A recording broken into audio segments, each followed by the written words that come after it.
Come on by and have a bite at the CrossRoad Diner, the place your spirit goes when it may be time to change direction.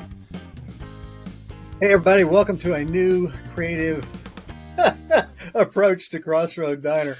I'm Steve McCurdy, your host, and my friend here, John Burnett, is visiting with me for a couple of days. Yes, I am. Yeah, we met about an hour and a half ago, and he was homeless, and I just brought him in. Actually, John and I are both public speakers, and we are have some kind of the same coach. And we met in a coaching session, and then we started counseling one another. It really worked out great. And so he was in the neighborhood, and I decided to have him drop by and sit with us for the CrossRoad. Welcome. Absolutely, yeah. I highly recommend coming to Valdosta, Florida, Georgia. Man, I can't get any of it right. That's good. Well, maybe Valdosta. This is going to help me with the witness protection program quite a bit, I can tell. So John has got a wide and varied history. Some of it overlaps with mine. A lot of it doesn't. It's unique. So tell me, let's just get started. Yeah. When you were a kid, high school, you told me that the only thing you really wanted to do was play football for the Texas A&M Aggies. That's exactly right. I was not sure what in the world I wanted to do when I grew up, but I knew I wanted to play football, and I knew I wanted to play for Texas A&M. From a little kid, I actually at about 8, maybe 9 years old, 10 years old, I had a little 3x5 cards, and that was one of my goals, is to play football for Texas A&M. Not for the Cowboys, even though I loved the Cowboys back then, but for the Aggies. Where'd you grow up? Grew up in Texas, a little town called Rockwall. Was born in the Texas Panhandle. Went back and forth between Oklahoma and Texas. My dad was in the oil business, and but settled going into 7th grade in Rockwall. Where in the Panhandle were you born? Borger. Okay. Borger, right. Texas. Yes, well, sir. a couple of Texas boys, and a lot of my audience is in Texas, and so that's going to automatically polarize that group. Half of them are going to be madly in love with you, and the other half are already gone. So it doesn't. That's really all right. Hey, T-Sips need love too. And so do Red Raiders. Hey, I'm wearing the colors, and I was super proud of y'all Saturday, kicking the Longhorns around. So it's a beautiful thing. Well, I'm trying to build audience, so if you would quit doing segmentation, that would help me out. Yeah, no. Yeah. So for those of you who are on the listening to the audio version, that doesn't make any difference. But those of you who are watching us here on video can see that we're actually in my little office here, and we're doing this together, which is a different. I mean, normally we do this remotely, right, and what have you. But you wanted to play football for Texas A&M. How'd that go? Yeah, it worked out pretty good. I was actually recruited by A&M, got a visit down to campus and everything, and then the wheels kind of came off. I got offers from quite a few other people, Air Force, West Point, Texas Tech, Baylor, but A&M didn't offer me a scholarship. And so I kind of had a crisis moment there. In fact, I feel like most of my life I've lived in CrossRoads Diner, just so you know. And I had to decide, and I went with my heart. I couldn't go anywhere else. I almost went to West Point. I was actually recruited by Coach Johnny Burnett at West Point. Wow. But decided to walk away from both of those to pursue my original dream. Now, when I got to A&M, I didn't immediately walk onto the football team. So I got there, went into general studies. I was a classic clueless freshman. Went in there in general studies, wasn't following my dream. I can remember very vividly being in my dorm room, calling my folks, crying my eyes out. Really? Asking them, what am I doing? I remember talking about, should I be a missionary? Why aren't I on the mission field? Right. Very strong belief system. And faith is a big part of your entire journey. Faith is my journey. My journey is faith. And and so I can remember like just crying, not knowing what I was doing, why I was doing it. I've given up on my dream, didn't know what I was supposed to study. And you talk about the dream being playing football. Yeah. And so now part of that dream was graduating from A&M. It was just football was just a little bit higher than graduating, but I knew they were both kind of tied together. But my dad, interestingly enough, I can remember saying at the end of the call, he said, I'm like, I don't know what to do. And he said, get up tomorrow and have another day. And then get up the next day and have another day. That's really good advice. Yeah, it really. One step at a time. Yeah. And so I did. I went to the A&M Baylor game and made a decision in that moment that I could not give up on my dream. I went to the coach who had recruited me, and Jerry Pettibone, Coach Pettibone, and said, "Coach, I need to walk on." And he agreed. He said, "Come out in the spring," and that's what I did. I ended up going out for the 12th man kickoff team, which is for all the Aggies out there. They know exactly what I'm talking about. For everybody talk else. about all of us. Talk to all of us virgins who don't understand that. Kind of yeah. So the student body at A&M, there's a lot of legend and history around the 12th man, and the student body is referred to as the 12th man. Right. Coach Jackie Sherrill got to A&M and was not doing so well.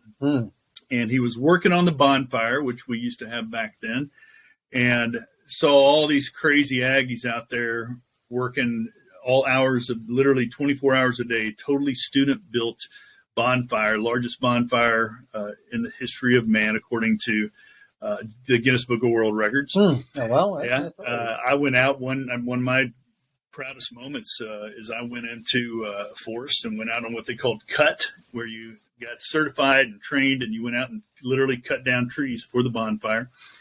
But Jackie Sherrill was working on the bonfire, saw all these crazy students doing this 24/7, all the leaders, the insanity, but the passion that all these students had for A&M, that sacrificing their time and efforts. And he had the idea of the 12th man kickoff teams. Thought I could get 10 crazy guys out of this student body to cover kickoffs at home games. And so he started the 12th man kickoff team. I ended up trying out, won a position. We ended up, I'll go ahead and brag a little bit since you do have a handful of Aggies on this. Yeah, I know. We won 3 conference championships. I was the first class to go through all 5 years for me and never get beat by Texas. We went to 3 Cotton Bowls and played Auburn and Bo Jackson when he was a Heisman Trophy winner, beat them. Played Ohio State. Chris Spillman was a stud linebacker, and they beat us in that one. And then the last game of my career was against Notre Dame. Tim Brown was a Heisman Trophy winner. He had won his Heisman Trophy. He was a great wide receiver, but it also returned several punts and kickoffs for touchdowns. And so the big question was, would Coach Sherrill start a bunch of no-name, non-scholarship players to go against the Heisman Trophy winner? And he did. And we beat them 35-10. So we covered quite a few kickoffs. I got interviewed by CBS. Wow. What's it going to be like to go against the Heisman Trophy winner? And was in on several tackles of the Heisman Trophy winner, and then had one solo tackle. In fact, I still have the helmet with gold from Tim Brown's helmet on my helmet. That's really cool. It's truly a dream come true. A hard way to get there, but an amazing kind of my own little Rudy story. Yeah. You know? Well, and I'm about to kind of, pour cold water on all of that. But I do have a scar from my Texas Tech brethren. Yeah. Almost took me out. The first time ever that a team had returned to kickoff past the 50-yard line was Texas Tech. But on that play, I was clipped in the back, which is how you get clipped. I went down on my wrist, broke a bone in my wrist, but they saw it, threw the flag, came back. Nobody ever returned it past the 50 on us. Somebody returned it past the 30 on the team while I was there. So. Wow. Yeah. Lowest return average of any team in the nation, by the way. Well, so let me. No, let's talk about that some more. No, let's don't. I want to get to something else. What is actually true, and before we started, we kind of kicked this around. Yeah. You did not have a vision past graduation because your vision ended with getting on the field. It really did. It really did. In fact, it was, I can kind of go back to the decision to study business marketing, but the reality is when I graduated from A&M, when that Notre Dame Cotton Bowl was over, I had a crisis moment of what do I do next? Right, my big dream and what consumed a large part of my life was playing football for A&M. And when that was over, I was left kind of going, what the heck am I going to do now? So what'd you do? Well, while I was A&M, I had decided instead of engineering, a really wise decision, I would have been a horrible engineer, to go into business with a focus on marketing.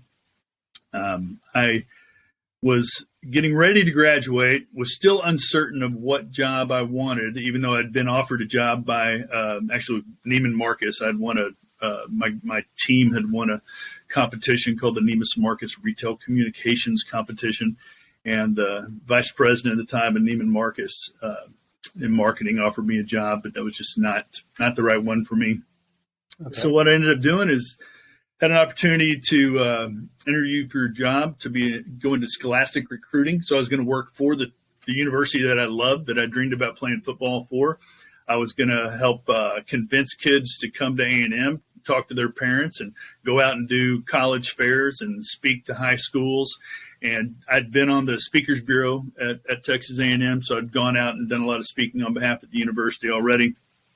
And so it seemed like the perfect gig. A guy named Lloyd Taylor, who had been an equipment manager under Bear Bryant at A&M, I just got to keep on working the football in there, had offered me the job, and I accepted it. And it wasn't going to happen until the fall. I just graduated and committed to go on a 7-week trip to Europe with a bunch of leaders from A&M.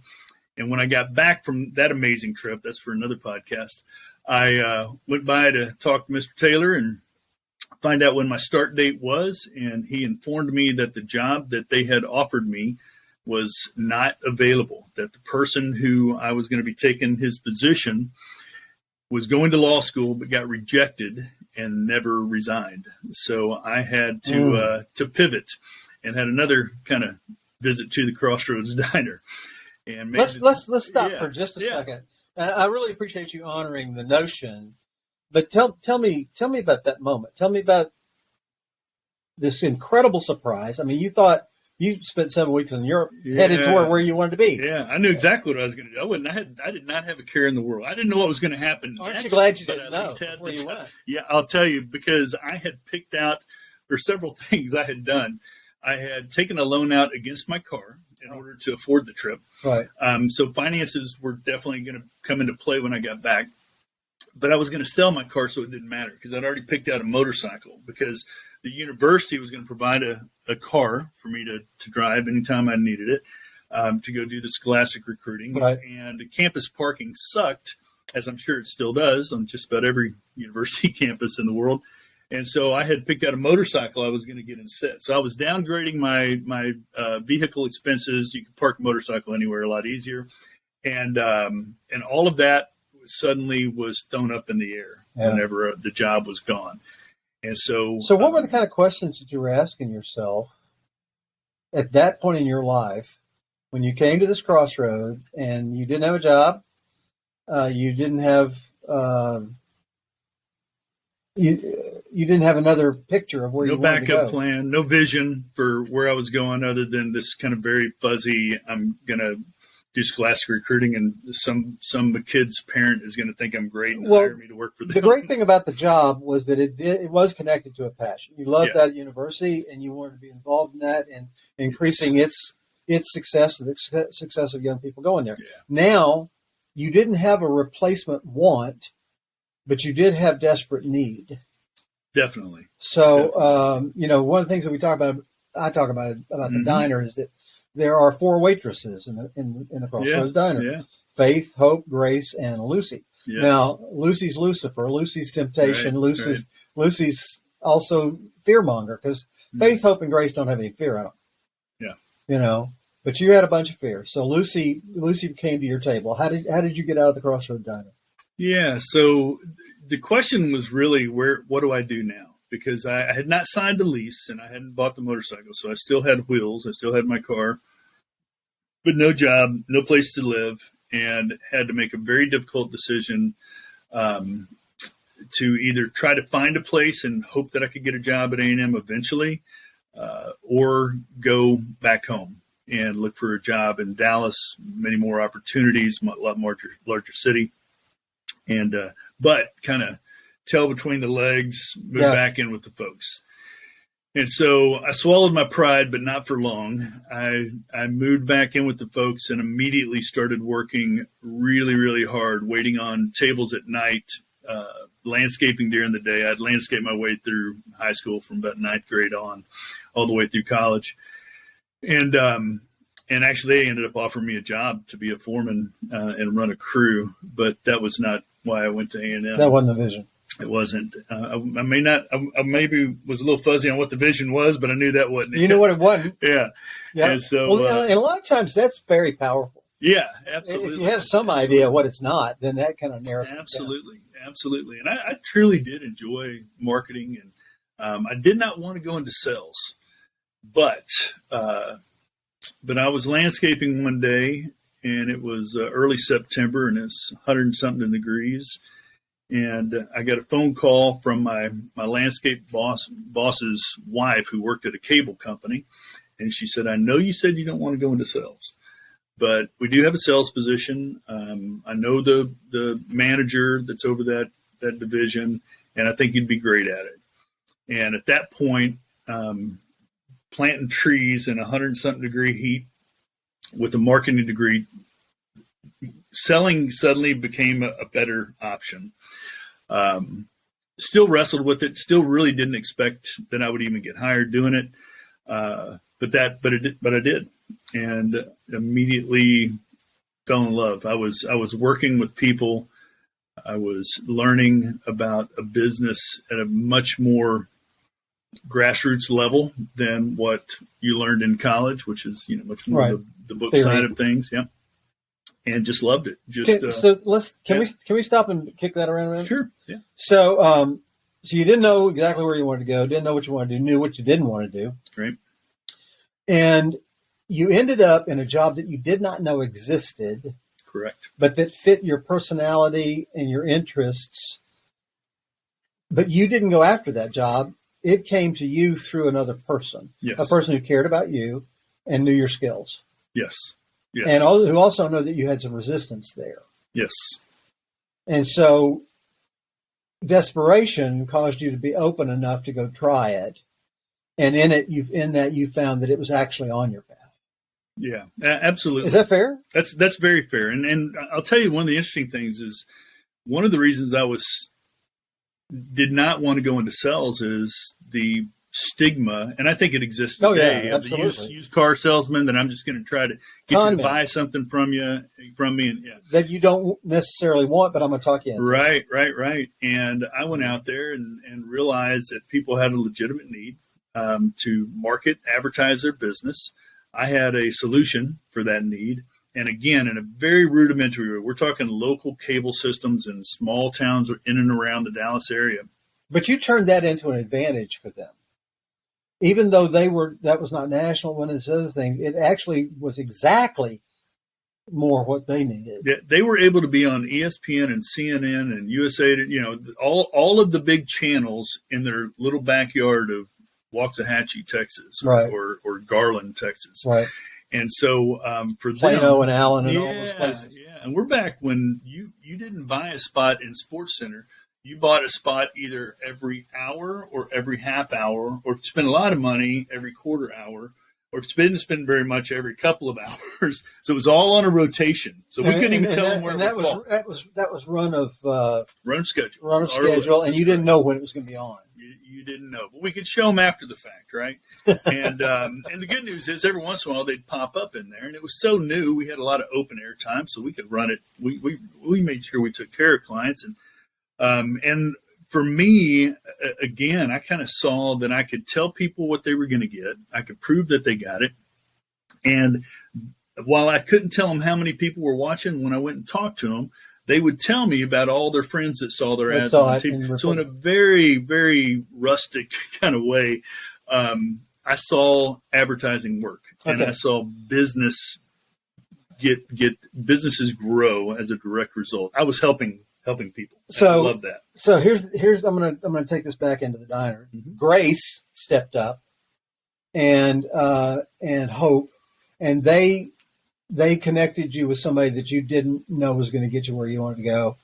and you took that. Now I'm going to leap way far ahead because we're where we are in the time, and I really want to hear the back end of the story. So you spent a career in sports television on the marketing side, yeah? Yes, that's exactly right. Okay, sales side, and successful.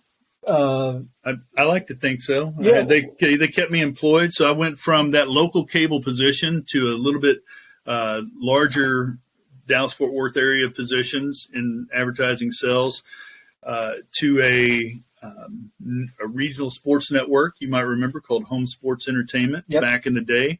It's now called Valley Sports. Right. And I was in sales for them. While I was doing that, a former boss that had moved to Kansas City and was running sales for the NBC TV station hired me to come up there. That's where I really learned kind of the science behind television sales. Grew in that position, and in a couple of years, I got a phone call from ESPN, and they were starting the ESPN regional television network and wanted to hire me to run the Big 8 basketball network for them. It's their first kind of step into regional television for a national company. I asked them how they found my name, and the guy said, well, we talked to one of your clients, Melba Morris. She worked for an advertising agency that handled Pizza Hut in Kansas City. And Melba, they said, do you know anybody in Kansas City that would be good at this position? And she goes, actually, I know a lot of people, but only if John Burnett says no. And so that was one of the earliest, and I had so many times in my that is a great recommendation. In my young years, I had so many friends in the business, clients that taught me the power of relationship. Mm-hmm. And that's a whole nother podcast right there. It is. But Melba Morris is an amazing woman. She was hard on me when I moved into town because I'd never worked for a TV station, and I was handling Pizza Hut, which was a big deal. But Melba and I built a mutual respect, and I delivered. And when we messed up, I told her we messed up, and everything worked out good. And all of a sudden, I was working for ESPN. About 3 years into that, the Big 8 became the Big 12. ESPN moved me back home to Texas, moved us back home to Texas. And I worked for them one more year before Fox Sports called, and I ended up moving over to kind of the up and coming. I was always, I'm an Aggie, so I've always been more of an underdog and loved the underdog. And so when I had an opportunity, Fox Sports was very much the underdog in the 90s. And so I had a chance to kind of go and really start a brand new division. They were buying up all those regional sports networks, and I was representing every regional sports network in the country, from the Yankees to the Rangers to the Astros to the Dodgers and Red Sox and everybody in between. We'll get back to John and I in just a minute. Right now, I want you to take a look at a little clip from next week from Domingo Castillo. That Columbia College is looking to seek an artist-in-residence position to teach, and I saw the word teach, and I kind of laughed out loud. And one of my colleagues said, what's so funny? And I said, look, they want me to teach. I'm holding this piece of paper. They want me to teach. And I said, why is that funny? I said, well, I never went to college. I don't have a degree. And then he said, but that's not funny. I said, he said, the reason you dismiss it, I think you're afraid of it. Why you should look into that opportunity. Why don't scoff, don't dismiss it. Why not look into it and see if it works out, great. If not, okay, keep laughing. But this person was right. I dismissed it because I was afraid of it. I never thought of myself as a teacher. Isn't that a great insight? There's a lot more of that next week on the CrossRoad Diner with Domingo Castillo. So you got this successful career in sales, and the life is looking the way the American dream is. You got a car, you got a house, you got a wife, you got kids. You're in the right neighborhood. Checks clear, and then life changed somewhere along the line, and you changed direction in a gigantic way. Yeah. Tell us about the shift. Yeah. So at some point it was around the downturn in the 08, 09 window. And I had become vice president. I was getting a lot of questions from our higher ups that the same division who was in the top 2 or 3 in sales year after year, 60, 70, $80 million budgets, suddenly I didn't know what I was doing. And they were questioning everything I was doing because we went through the downturn. And right. so much of our business went away, but it went away everywhere in the world. Right. And I realized, while I, to some degree, had some golden handcuffs on, I also was at the beck and call of people who were at the beck and call of other people and on up the line. And I started to realize I was working for somebody else's dream and not for the dreams that God had given me. I was able to live out a lot. I did a lot of coaching.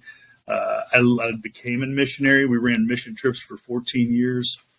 So the fuel that I received from Fox financially allowed me to have a lot of freedom and create a lot of experiences. But I knew that as long as I was in the corporate world, they would still have a level of control over my life, and I wouldn't be able to fully be able to live out my dreams. And so I read a book called The Art of Nonconformity, and I had never been good at conforming to the corporate world. In fact, my boss told me after I left that he had saved my job at least 8 times because I was pushing back on, I just am not good at poor leadership. And so anyway. You're not good at suffering poor leadership. Yeah, that's for sure. That's for sure. So, anyway, so I started looking into exiting. I had lunch with a college roommate whose business was the automotive world, and his world was suffering big time in the downturn. And I was he was asking my advice, and I'd gone and done some real estate stuff on the side, and he was asking and I got in the truck afterwards, and I called a friend named Mark, and he's like, "What are you doing?" I go, "Right now, I am hurting." He goes, "Why?" I said, "I've got a good friend. He was in pain. I feel like I did the best I could in helping him, but there just wasn't enough meat on the bones. I didn't feel like." And my buddy Mark says, "John, you're a life coach. You just don't know it." And I said, "Mark, I don't even know what a life coach is." But I started learning, and I started researching, and I started looking at, went to a seminar, a guy named Dan Miller. I started looking at things that Donald Miller was doing. Obviously, there's just a lot of guys coaching in a lot of different areas out there. But I really started digging in, and I thought, I can do this. I'm already coaching. I, about that time, had some parents come my way with kids that needed help, and started coaching while I was still at Fox. I coached 4 or 5 young men, giving them life direction, and they're really it was an amazing time to see the difference that you can make in somebody's life. So let me jump in there. Yeah. So you were not going after a career as a life coach, speaker, influencer, thought leader. That all came to you. Yes. That all came to you because that was the role you were playing in these kids' lives and these young people's lives and these other individuals' lives. But it wasn't because you were trying to. It was because that's who you were in that circumstance. Yeah. Then you found out that there was a job being who you are, and that started calling to you because of I tease you with the anarchy of not wanting to be a part of a large organization that did not pay attention to all the moments, just paid attention to the end goal. So what happened as a result of that put you right now? You are living wherever you want to live. You kind of are a nomad of sorts. You're a public speaker, and you speak to this issue of authenticity to self. And tell us about how you're developing that. What's going on with that? Yeah. So one of the things I say all the time, and I say it, Dave Ramsey says, a man with an experience is not at the mercy of a man with an opinion. Okay. And I'm a man with many experiences. And so I look and I tell people all the time, I said, God can't drive a parked car. So we need to get moving. And yes, sometimes you're going to feel like you're in molasses. In fact, right now, parts of my life, I feel like I'm just like in quicksand, but I'm moving and I'm not stopping. And if you don't quit, you win. And I do believe that. And so my whole life has been about movement. And as I've moved and built relationships and hopefully treated people well, opportunities have come. And in this situation, I had recently defined my personal mission, which I'd never done my whole life. Oh, that's good. But right about the same time, I defined my personal mission, and that is to passionately inspire others to more of why they were created. And so that expand on more, because you got some great ideas around. Yeah. So I just believe, in fact, scripturally, Jesus says, "I came to give you life and life more abundant." More abundantly. And there is so much in the religious circles where the more has to do with stuff, trinkets and trash and houses and cars. And I've never believed that was a thing. Prosperity ministries. Yeah. And I don't have any problem with people making money or anything else. I made tons of money. And I think one of the reasons I made money is because I didn't care about money. But you find out whether or not you care about money when you don't have any. But anyway, so I just kept moving forward. And so as I exited Fox, I immediately, needed money quicker than it was coming through the coaching. I started doing consulting. And I ended up becoming a acting chief marketing officer for an advertising agency. Yep. So I ended up kind of having a position that I had kind of thought maybe someday could happen. But I still had this desire to coach. And as I kept leaning into it, things kept coming my way. Never seemed like it was fast enough, but God continued to provide all along the way. Went through some horrific, I call it a self-inflicted divorce. It was my issue. I don't recommend starting businesses when you're going through a divorce. But again, God came through, had an idea that turned out to be something that already existed called co-working space. So I now own a little boutique co-working space on the square in downtown McKinney, Texas.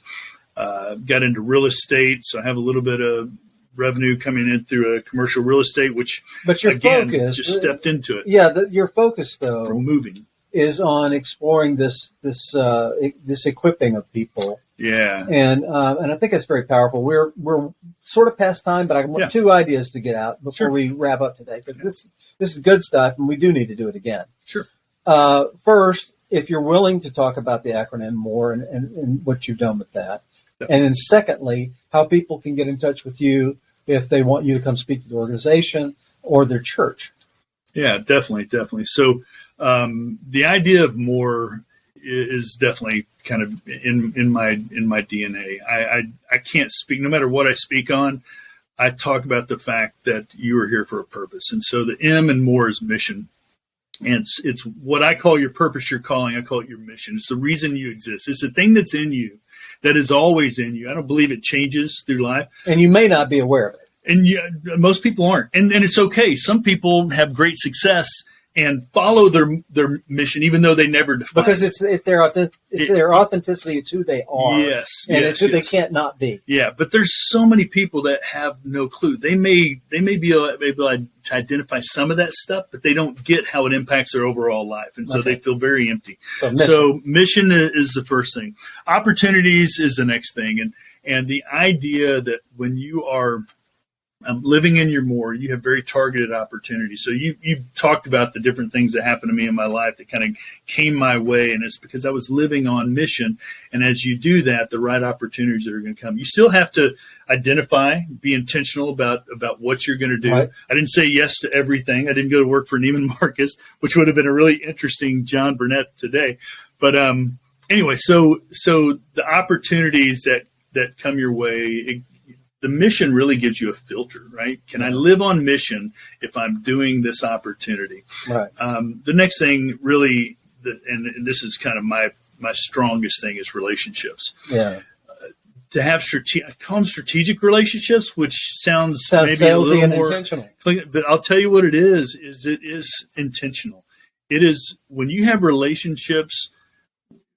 I'm trying to remember exactly who, but it's scientific, right? That we are like the 5 people we spend the most time with. There's been science even more that if the characteristics that your 3 closest friends have, you will have. I mean, almost everything from weight to income, all health, these kind of things. All of those things. Yes. And so relationships are huge, and surrounding yourself. Our parents always told us, hang around the right friends. Friends matter. Peer pressure, all those things, but they're real. They may not have known the science behind it. This audience is not going to argue with relationships. So what's yeah. And then E is experiences. And the reality of more is that the trinkets, the trash, the cars, the houses, nobody on their deathbed says, I wish I had one more car. Right. But those experiences. Yeah, you never regret what you did. You regret what you didn't do. Yeah. And you can't find what you bought, so it doesn't matter. There you go. So a life of more. So you do public speaking and you do workshops, and you work with a wide variety, including men who have been struggling with things. And your testimony has been called by many of the people who go some of the most powerful things, and we didn't even touch on a lot of that today. But if people want to find you and figure out how to see if you might be a fit for an event they've got coming up, sure, or a need that they have, how can they do that? Sure. So primarily johnburnett.me. John Burnett. JohnBurnett.me. JohnBurnett.me. Okay. Yeah. And that's really the best way. You can be funneled different ways from there. But that'll give you one thing to remember. JohnBurnett.me. Thank you. I appreciate that. Now, what I want you to do for me is my audience, the audience I want to hear or want hearing this message, my encouragement to them is to be who it is that they are, to find out who that is. And at the CrossRoad Diner is that contemplative place that you end up going and taking the time. And a lot of times it's in tears. A lot of times it's dark night of the soul. A lot of times it's driving down the road wondering, where am I going and what am I supposed to do? Yeah. What kind of counsel? Because you've been in that diner a lot. Yes, I have. Tell me how to effectively spend your time in the CrossRoad Diner. I'm pulling this one on you. No, you're good. You're good. There's really probably two things that just overwhelmingly, come to mind. I want to put them in order, even though they may or may not necessarily come to you this way. Grace, just you are enough right where you are, no matter what you're doing, no matter what you think you should be or other people around you, the pressures they put on you, you are enough. You are loved, you are adored, and you are enough. And to enter into the CrossRoads Diner, into these contemplative moments, recognizing that you're enough. Way too often, I entered into the CrossRoads Diner beating myself up. Right. I'd use more stronger language, but which is an incredible waste of time. Yeah. But you almost have to go through it to get to the clarity. Yeah. What's the other thing? So the other thing is just to remember, and this is I don't know. I still think this is my thing. This is the thing that no matter where you are in life, no matter what you've been through, no matter what circumstances you find yourself in, this very moment, as you're sitting at that table in the diner, remember that you were made for a purpose. You were made for a calling. You're not here on accident. You're not here to fumble your way through. And you're not fumbling your way through, even if it feels that way. You're going through experiences that are going to be used, that are building you up to be and do special things that only you can do. That's why you're here. You're created for a mission.